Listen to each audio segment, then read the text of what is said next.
Olá, tudo bem? Hoje nós vamos fazer uma pequena reflexão a partir do Salmo 2. Eu quero ler com você aqui alguns trechos, que diz assim: Por que se amotinam os gentios e os povos imaginam coisas vãs? Os reis da terra se levantam e os governos consultam juntamente contra o Senhor e contra seu ungido, dizendo: Rompamos as suas ataduras e sacudamos de nós as suas cordas. Aquele que habita no céu se rirá, e o Senhor zombará deles. Então lhes falará na sua ira, e no seu furor os turbará. Eu, porém, ungi o meu rei sobre o meu santo monte de Sião. Proclamarei o decreto. O Senhor me disse: Tu és meu filho, eu te gerei. Pede-me, e eu te darei os gentios por herança, e os confins da terra por possessão. E aqui no versículo 9 ele diz: Tu os esmigalharás com uma vara de ferro, tu os despedaçarás como um vaso de oleiro. Agora, pois, ó reis, sede prudentes, deixai-vos instruir o juízo da terra, servi ao Senhor com temor e alegrai-vos com tremor. Então, assim, eu não quero ler todos, mas é só para você sentir um pouco a temperatura aqui do Salmo 2, né? Então o Senhor começa fazendo pergunta: por que se amotinam os gentios e os povos imaginam coisas vãs, né? Por que essas pessoas fazem essas coisas? Aí no verso 2 ele diz: os reis da terra se levantam e os governos consultam juntamente contra o Senhor, né? Então é estranho porque as pessoas se consultam, porque se amotinam contra o Senhor. Não faz nenhum sentido, né? O Senhor é invencível, né? E aí no verso 3 ele fala: rompamos as suas ataduras e sacudamos de nós, né? Sacudamos de nós as suas cordas. Aquele que habita nos céus se rirá, o Senhor zombará deles. Ou seja, não que o Senhor seja um zombador, é tipo, tudo isso que nós estamos discutindo aqui não faz sentido, né? Por que vai amotinar contra o Senhor? Por que vai se levantar contra o Senhor? Por que nós vamos consultar contra o Senhor? Não faz sentido, né? Aí claro que, e aqui ele vai falar da ira dele no verso 5, e no verso 6 ele diz: Eu, porém, ungi o meu rei sobre o meu santo monte de Sião. Ele está falando de Jesus.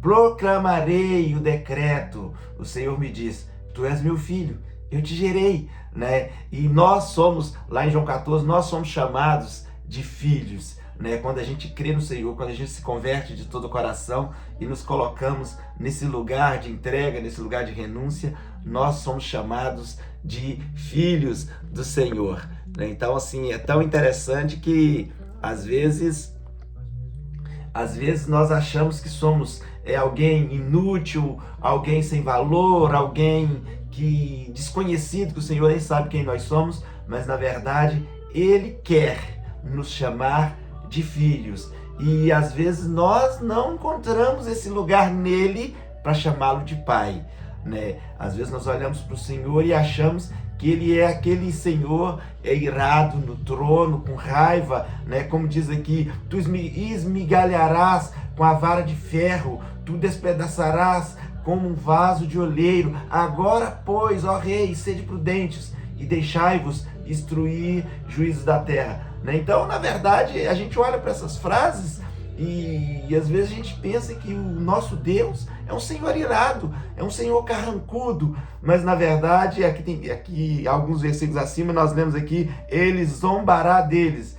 Ou seja, alguém que está na sua ira não tem tempo para zombar, né? Então, quando a gente está falando aqui de zombar, não é que o Senhor é um zombador, é tipo, nada disso faz sentido. Nada disso faz sentido. Eu tenho cuidado de vós, eu vos chamo de filho, vocês são um só povo. E nós deveríamos olhar para o Senhor e entender que Ele é um só Deus, né? E aqui, só para a gente finalizar: agora, pois, Israel, seja prudente. Não é esse, é o 11. Servi ao Senhor com temor e alegrai-vos com tremor.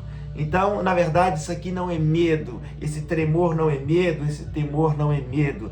O temor é um profundo respeito, o temor é você entender quem você é, entender quem Deus é. né? Quando você entra numa sala de audiência para falar com o juiz ou com a promotoria, quem quer que seja, você não entra lá de forma irreverente. Você não entra lá de chapéu e bermuda e chinelo de dedo. Você veste adequadamente e você comunica adequadamente. Você se apresenta ao nível daquelas pessoas. Agora eu te pergunto, o Senhor está abaixo delas? Que você pode se apresentar de qualquer maneira? Você fala, não, mas ele é o meu pai. Com meu pai eu falo de bermuda e chinelo de dedo. Na sua casa. Na sua casa você fala de bermuda, chinelo de dedo, de pijama. Mas quando você entra nos atos do Senhor, aí não, a coisa muda. Você precisa ser exemplo.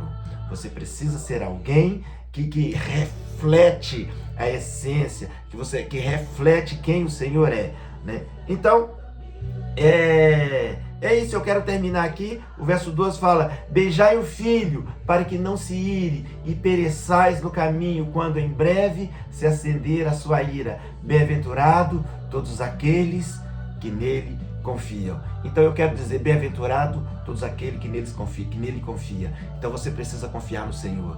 Eu tenho inúmeras histórias na minha vida, na minha caminhada, de que eu confiei no Senhor e o Senhor me sustentou. Um dia desse, eu estava falando aqui que o Senhor é aquele socorro bem presente na hora da angústia, mas só que é a Bíblia que diz que Ele é bem presente na hora da angústia. Só que às vezes a gente nem está na angústia, a gente já quer o socorro, né? Então, quando o povo, os israelitas, os hebreus, estavam ali saindo do Egito, eles estavam cercados, né? Então, era o exército de Faraó atrás, o mar à frente, e não tinha para onde eles correrem. E aí, então, Moisés foi reclamar com Deus. E Deus falou assim: mas por que você vai falar comigo? Diga ao povo que marche. Né? Ou seja, sobre Moisés já repousava uma autoridade e que ele não estava sabendo usar. Sobre você repousa uma autoridade que às vezes você não está sabendo usar. O que você precisa simplesmente é estar neste lugar de servir ao Senhor com temor e tremor e alegrar o Senhor. Não? Alegrai-vos no Senhor, e outra vez vos digo, alegrai-vos. Então, eu quero abençoar a sua vida, Pai, nesta manhã. Eu quero abençoar a vida de quem está ouvindo essa mensagem. Eu quero abençoar cada um, Pai, que tem colocado neste lugar de busca. Eu quero abençoar cada um que tem colocado neste lugar de entrega, neste lugar de procurar o Senhor, né? Em Jeremias 29:3 diz assim: buscai ao Senhor enquanto se pode achar. E depois tem um outro texto que diz: invocai enquanto está perto. Não é porque um dia ele vai estar longe, não, é porque um dia você vai estar longe. Então vamos fazer isso enquanto ele está perto, vamos invocá-lo.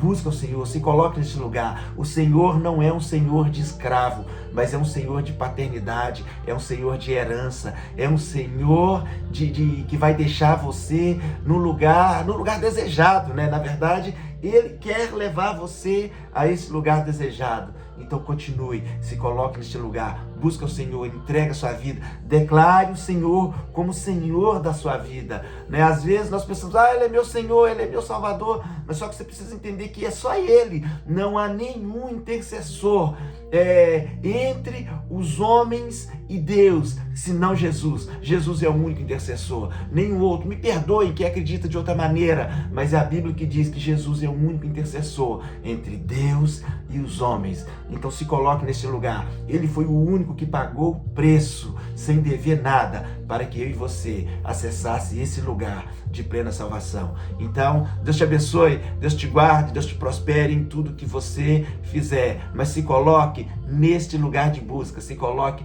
neste lugar de entrega. Deus te abençoe, tudo de bom, tchau, tchau.